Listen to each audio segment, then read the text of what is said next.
Shalom HCC Families, sesaat lagi Anda akan menyaksikan atau mendengarkan Saat Teduh edisi hari ini. Mari persiapkan hati dan pikiran saudara untuk bersungguh-sungguh mengambil waktu, berdoa, dan menyembah Tuhan bersama-sama. Kami berdoa lewat Saat Teduh ini, saudara dikuatkan dan saudara diubahkan lewat firman Tuhan yang luar biasa. Mari siapkan hati saudara dan selamat menyaksikan.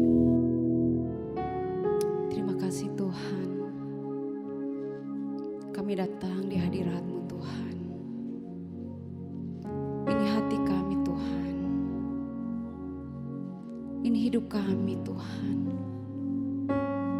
Kami mau bawa ke hadapan-Mu Bapa sebagai penyembahan kami Tuhan. Karena kami tahu Tuhan, hanya dengan Engkau Tuhan kami merasa tentram. Ada sukacita, ada damai sejahtera. Terima kasih Tuhan.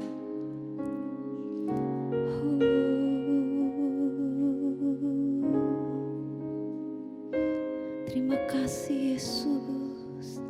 Hanya dekat kasih-Mu Bapa, jiwaku pun tentram. Engkau menerimaku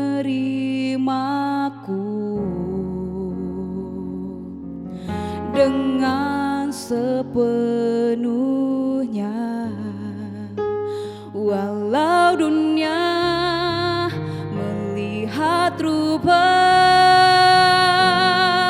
namun Kau memandangku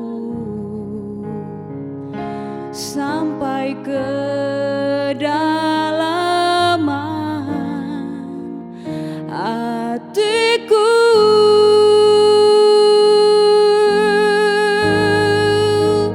Tuhan, inilah yang ku mau. Kau mengenal hatiku jauh melebihi semua yang terdekat sekalipun. Tuhan, inilah yang ku mau. Kau menjaga hatiku supaya kehidupan memancar senantiasa.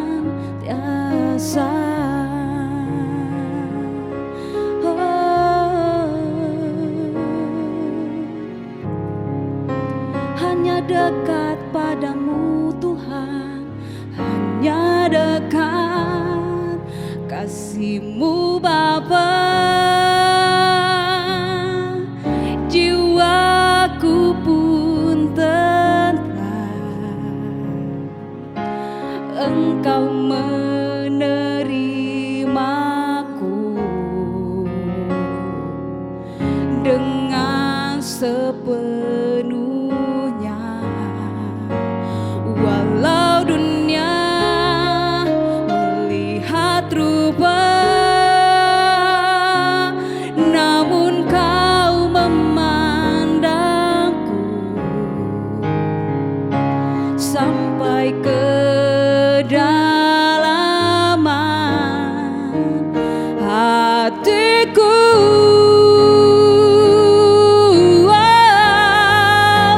Tuhan, inilah yang ku mau. Kau mengenal hatiku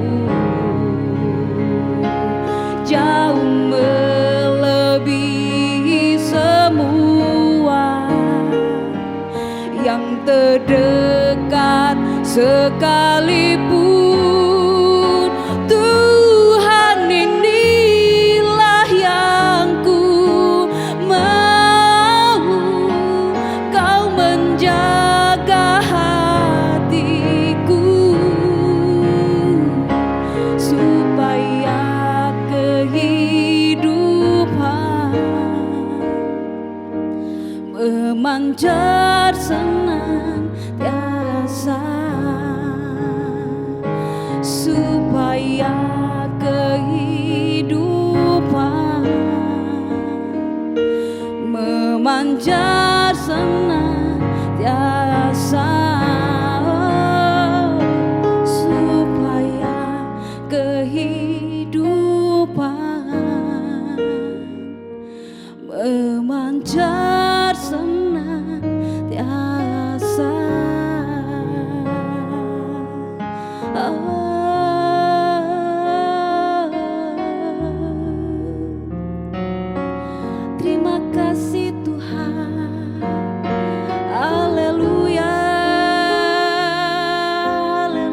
perhatian.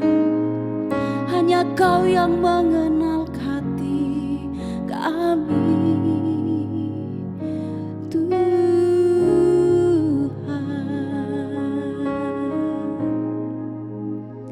Terima kasih Tuhan.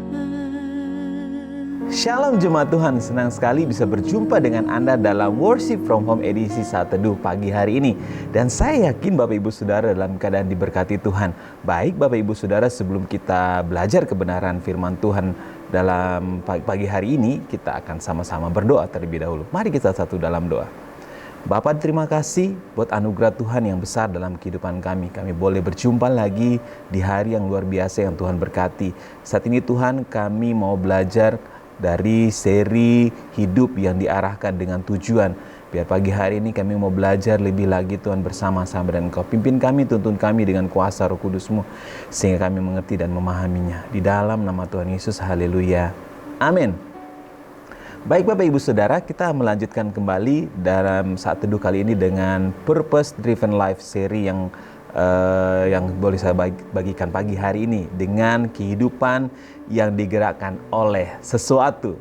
Nah Bapak Ibu Saudara, kalau kita melihat sebuah kendaraan, tentu ada sesuatu yang menggerakkannya di dalamnya.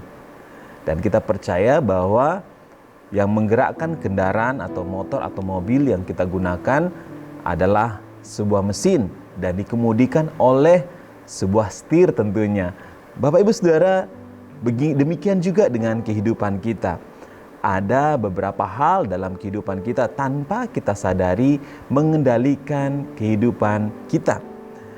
Coba kita sama-sama buka dalam Pengkhotbah 4 ayat yang keempat. Firman Tuhan berkata, "Dan aku melihat bahwa segala jerih payah dan segala kecakapan dalam pekerjaan adalah iri hati seseorang terhadap yang lain. Ini pun kesia-siaan dan usaha menjaring angin."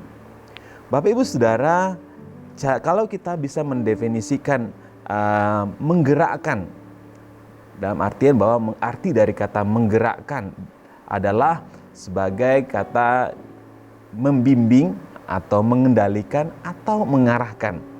Bapak Ibu Saudara, kalau kita pelajari dalam kehidupan kita selama kita hidup, pernah tidak kita menyadari kekuatan apakah yang menggerakkan kehidupan kita?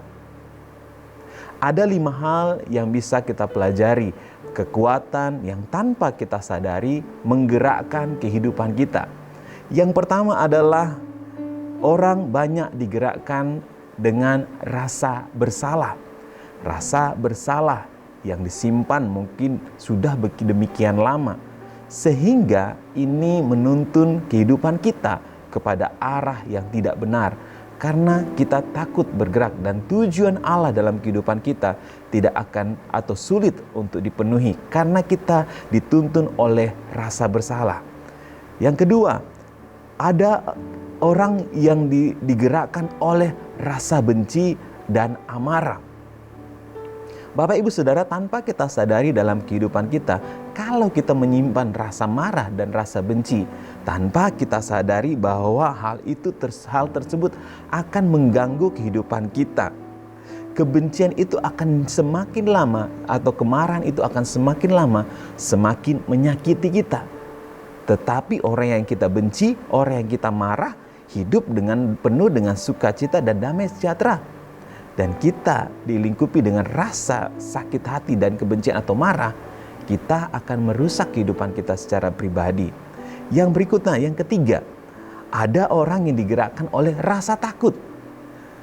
Ada rasa takut yang diakibatkan oleh masa lalunya.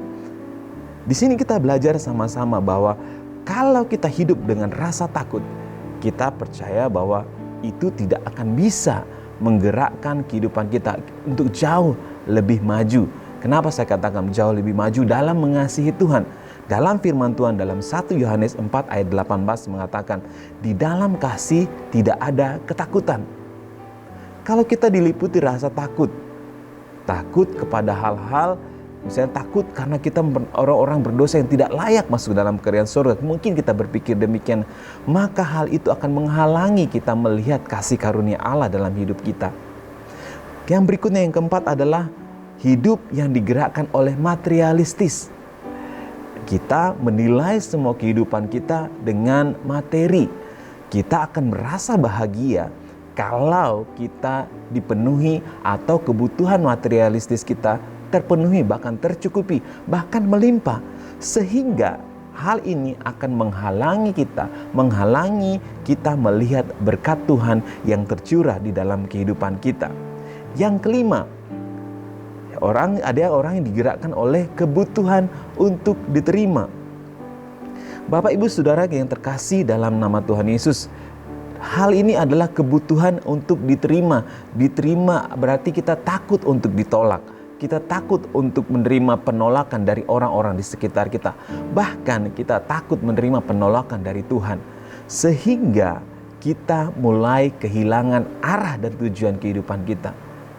Bapak Ibu Saudara kekasih dalam nama Tuhan, 5 hal ini adalah hal yang menghalangi tujuan Allah untuk tercapai dalam kehidupan kita.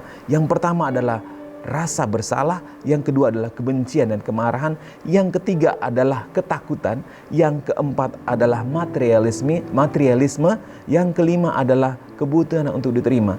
Kebutuhan yang kelima adalah yang untuk diterima. Kita berusaha melakukan apa saja agar dapat diterima oleh manusia. Kita berusaha melakukan apa saja agar kita bisa diterima oleh manusia. Tanpa kita sadari, kita berusaha sedemikian rupa. Akhirnya kita melupakan tujuan kita bahwa kita harus diterima oleh Tuhan. Tapi kita percaya Tuhan menerima kita apa adanya. Kita berusaha melakukan hal yang baik supaya Tuhan menerima kita. Padahal sesungguhnya Tuhan menerima kita apa adanya. Bapak Ibu Saudara kekasih dalam nama Tuhan, itu hal yang negatif yang akan mempengaruhi tujuan Allah terjadi dalam hidup kita. Ada 5 hal yang boleh terjadi, yang boleh kita alami, atau 5 hal yang bermanfaat dalam kehidupan kita ketika kita hidup dengan tujuan. Seumpama seorang yang berlari, dia memiliki tujuan, dia akan berlari sebegitu rupa untuk mencapai garis finish dan menjadi seorang pemenang. Bapak Ibu Saudara kekasih dalam nama Tuhan, 5 hal atau manfaat jika kehidupan kita diarahkan dengan tujuan. Yang pertama, akan memberikan arti dalam hidup kita. Karena kenapa saya katakan memberikan arti? Karena kita punya tujuan, arah yang kita akan capai. Berarti kita tidak melakukan hal yang sia-sia. Kita berlari, kita menjalani kehidupan kita. Ada tujuannya, adalah untuk memperoleh perkenanan Tuhan. Yaitu memperoleh hadiah daripada Tuhan. Yaitu kehidupan yang berkenan di hadapan Allah. Yang pertama adalah memberikan arti dalam kehidupan kita. Bapak Ibu Saudara kekasih dalam nama Tuhan. Yang kedua, kalau kehidupan kita digerakkan dengan tujuan, yaitu kehidupan kita menjadi lebih sederhana, tidak terganggu dengan hal yang sia-sia, karena fokus kita pada tujuan yang Tuhan tetapkan. Kehidupan kita menjadi jauh lebih sederhana dan lebih mudah kita menikmatinya. Hal yang ketiga adalah hidup kita ketika kita diarahkan dengan tujuan, hidup kita menjadi jauh lebih berfokus, tidak mengarah ke kiri atau ke kanan, tapi tertuju, ada fokus yang kita tuju, ada hal-hal yang akan kita capai. Ketika kita mengarahkan pandangan kita kepada Tuhan, maka yang kita lakukan adalah mata tertuju kepada Tuhan. Seperti firman Tuhan katakan, pikirkanlah segala perkara-perkara di atas. Perkara di atas berarti perkara-perkara tentang Tuhan, perkara-perkara tentang kehidupan kita yang akan datang. Nah, Bapak Ibu Saudara kekasih dalam nama Tuhan, ketika kita diarahkan dengan tujuan, kehidupan kita menjadi lebih fokus.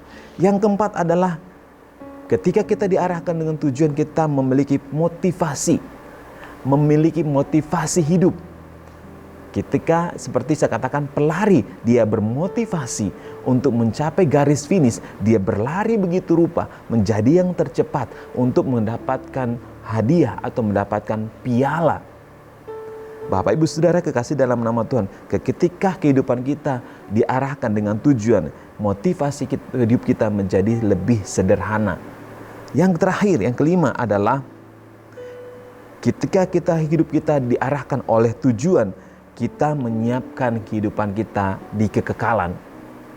Bapak Ibu Saudara kekasih dalam nama Tuhan, mari kita mengisi kehidupan kita, mengarahkan bukan untuk hal-hal yang sia-sia.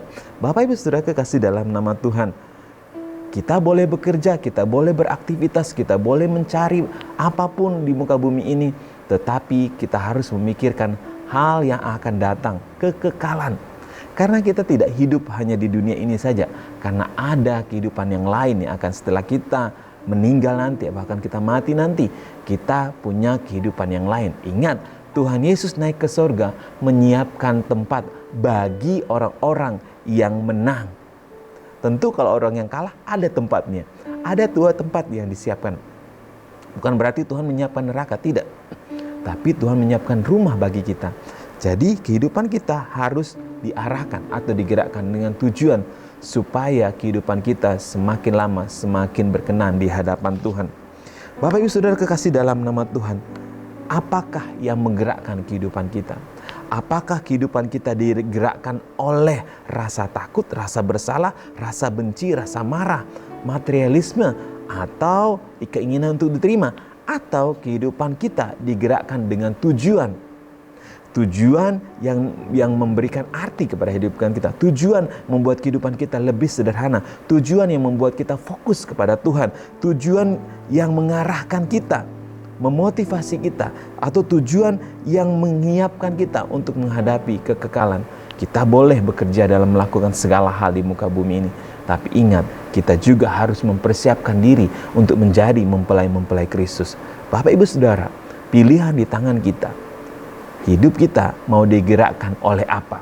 Apakah mau digerakkan oleh tujuan kepada Allah, atau digerakkan oleh rasa bersalah, rasa benci, atau rasa marah, rasa takut, materi, ataupun hal-hal untuk supaya kita diterima oleh orang di muka bumi ini? Ingat, firman Tuhan mengatakan kalau kita mencintai dunia, kita menjalin permusuhan dengan Allah. Mari kita mengasihi Tuhan lebih dan lebih lagi. Saya percaya pagi hari ini kita menjadi pribadi-pribadi yang memiliki tujuan hidup dalam menjalani kehidupan kita. Ketika kita bangun pagi, tujuan hidup kita apa? Apakah kita menyenangkan Tuhan atau menyenangkan manusia? Mari kita satu dalam doa. Mari kita berdoa. Bapa, terima kasih buat pagi hari ini Tuhan. Kami boleh belajar banyak hal tentang Engkau Tuhan. Biarlah kehidupan kami digerakkan dengan tujuan, yaitu mengenal Engkau secara pribadi. Bukan tujuan diliputi rasa bersalah, rasa takut, rasa benci, rasa marah, materi, bahkan keinginan untuk diterima oleh manusia. Tapi kehidupan kami memiliki tujuan yang jelas, yang memiliki hidup menjadi jauh lebih sederhana, memiliki hidup memotivasi kami untuk semakin hidup di dalam perkenanan-Mu Tuhan. Berkati setiap umat-Mu, berkati setiap jemaat-Mu yang belajar pagi hari ini. Satu kerinduan kami mau lebih lagi bersama-sama dengan Engkau Tuhan. Ajar kami Tuhan untuk lebih lagi mengenal Engkau secara pribadi. Di dalam nama Tuhan Yesus kami juga berdoa bagi setiap jemaat-Mu yang saat ini mengalami sakit, Tuhan jamah pulihkan, sembuhkan. Bagi yang sebentar di rumah sakit atau yang terbaring di rumah, Tuhan berkati, Tuhan jamah, Tuhan pulihkan. Tuhan, saat ini mereka sedang berusaha mencari pekerjaan, Tuhan buka jalan. Bahkan usaha mereka Tuhan buka jalan. Nyatakan kuasa-Mu, nyatakan pribadi-Mu Tuhan. Yang bergumul dengan keluarga Tuhan, yang bergumul segala hal kehidupan mereka, Tuhan beri mereka memandang Tuhan, hidup dengan tujuan yang Tuhan arahkan. Kami bersyukur buat hari ini Tuhan. Kami mau melangkah bersama-sama dengan Engkau. Di dalam nama Tuhan Yesus kami berdoa. Haleluya. Amin. Terima kasih Anda telah menyaksikan Worship from Home edisi Saat Teduh. Kami berdoa saudara diberkati dan dikuatkan lewat edisi Saat Teduh kali ini. Sampai berjumpa di konten online Worship from Home berikutnya. Tuhan Yesus memberkati.